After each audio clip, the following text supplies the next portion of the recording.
Hi, how's everyone doing today? I'm your host, Richard D'Souza, here on behalf of the Rich TV show with our very special guest, Alain Ghiai. How you doing today, Alain? Great. Thank you so much for having me. Always a pleasure. Excited to have you back on the show. And I just want to remind everyone that the Rich TV show is strictly for information and education purposes. Please do your due diligence and do your research whenever you're looking at investing in any of the companies that we talk about and feature. In saying that, we feel that secure private data is very undervalued, underappreciated, underexposed, and we're very excited to have Alon back on the show. What makes Sekur's 80% gross margins and growing ARPU from its SaaS model a compelling reason for investor confidence in its scalability across new markets like Africa and Europe? Great question. Well, an 80% gross margin means that for every dollar that we sell, we make 80 cents gross margin. Now that could be a big thing. It depends how much you spend to run the company. We can run the company at a minimum with about, I'm going to talk US dollar, if that's okay, about $55,000 a month, about 700,000 a year. Once we reach that threshold, everything else is pure margin. We also have increased our pricings lately, so the margin, the percentage is the same, but the dollar-wise is much bigger. So that's very unique.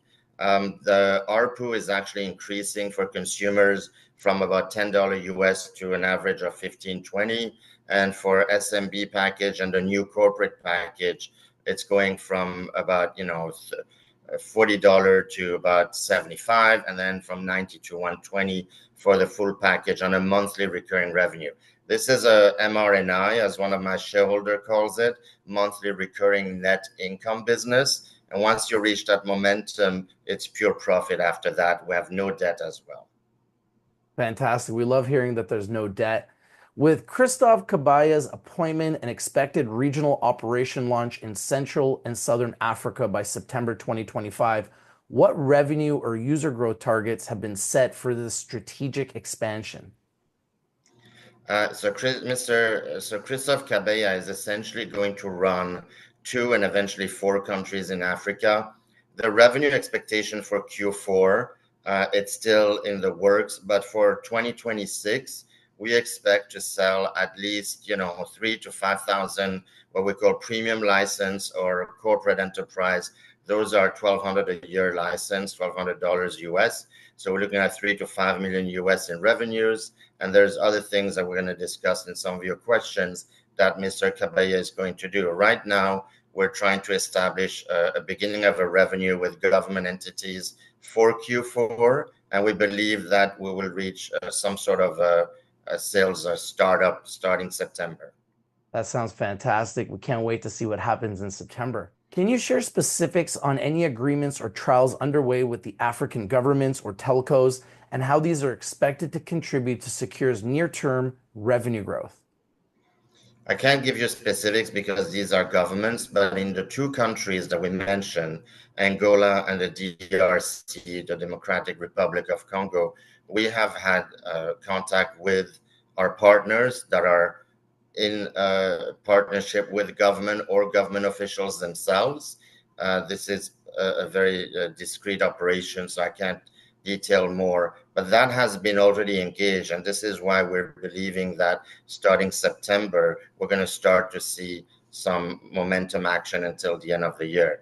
As far as the telecom operator, in both countries, we will have access to the largest telco, and our goal is to try to close a deal with one or both of them by the end of this year in order to start sales in 2026.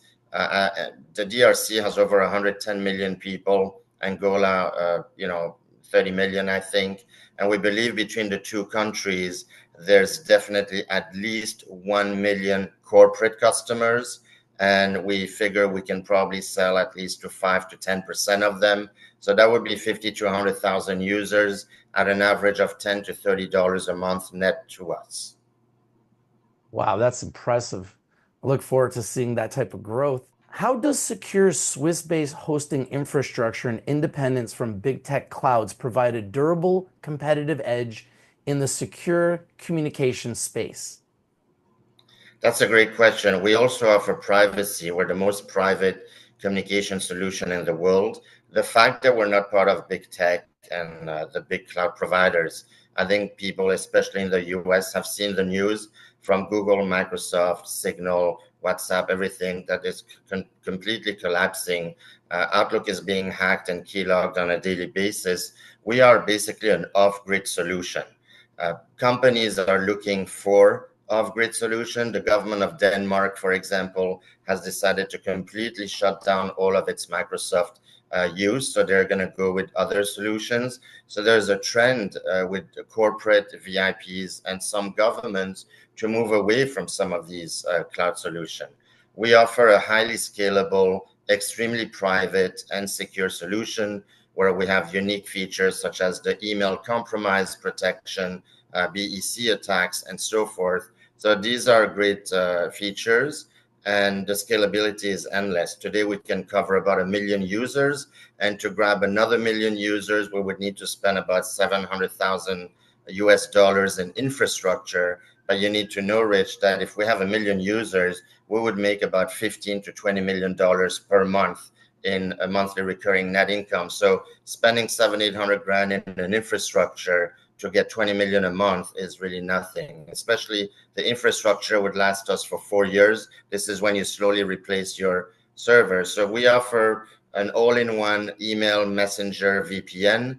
We're also launching, hopefully by the end of the year, encrypted voice and video conferencing. So it gives you the gamut of what you need to communicate as a business or in a governmental organization. Wow. Encrypted voice and video conferencing will be huge. We look forward to seeing that. And that scalability just sounds incredible.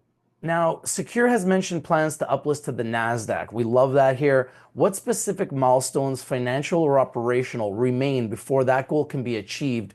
And what is the projected timeline? Yeah, so this is all public information. We filed an F1A in 2022. We completed it pretty much. Then we had to pull it because the market for microcap has been horrific the last 2 years. And we also were trying to raise enough capital to move to a profitability mode. We just raised that capital, as we will discuss. I think the next milestone for us is to reach profitability inside of 12 months. I won't be able to make any projection on the uplist. This could happen before or in 12 months. The fact is 90% of the work has been done, and it could be NASDAQ, it could be NYSE American Exchange, which is now a very popular exchange as well for companies like ours. So we are working on it, and this would require maybe more capital at a higher level. Maybe once we're profitable, we do the raise for the listing at the same time. But our goal right now is to reach profitability, and that's inside of 12 months. That's the most detail I can give you. The aim eventually is to uplist, but we want to do it at the right time. That sounds great. Makes a lot of sense.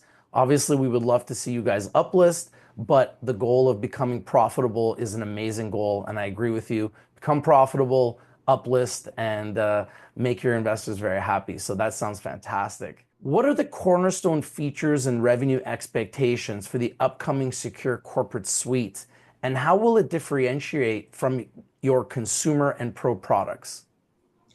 So the Pro is kind of an enterprise product, essentially. The consumer product, we just upgraded it, actually. You get 20 aliases instead of 10 on an email. You have all the powerful tool like business email compromise protection on a regular consumer mail for $20 US a month. On the SMB and corporate, which we call it sometimes premium or enterprise, there's a ton more features, including a record keeping for Messenger, which is huge for SEC regulation.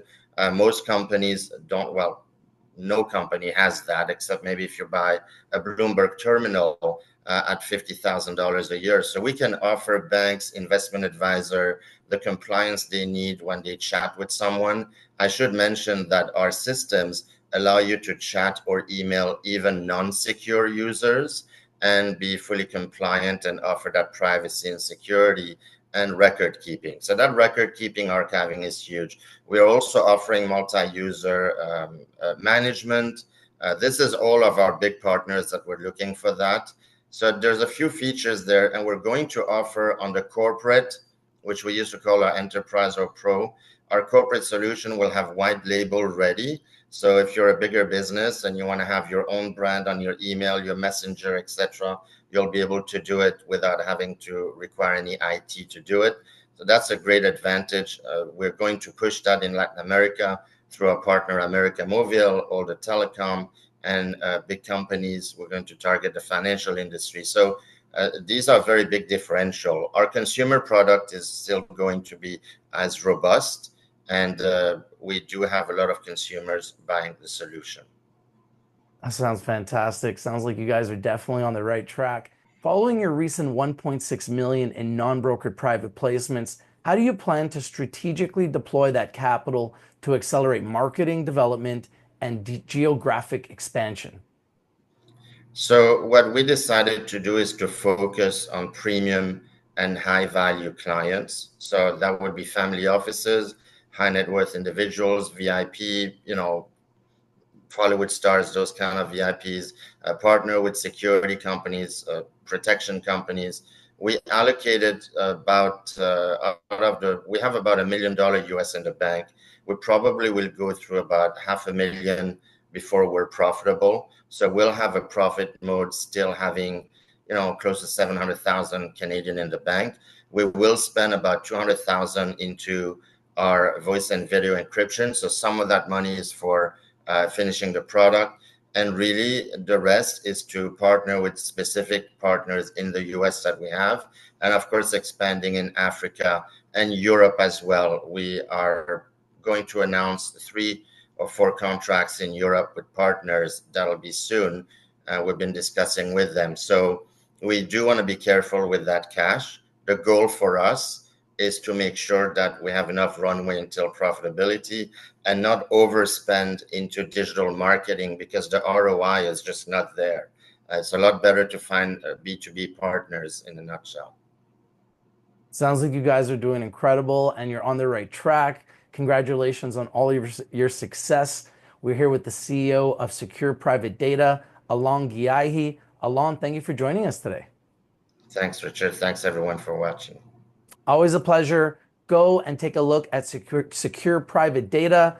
And thank you for watching the Rich TV show. If you like these videos, please smash the like button, comment down below, share the video everywhere, and subscribe. Thank you for watching. We'll see you soon.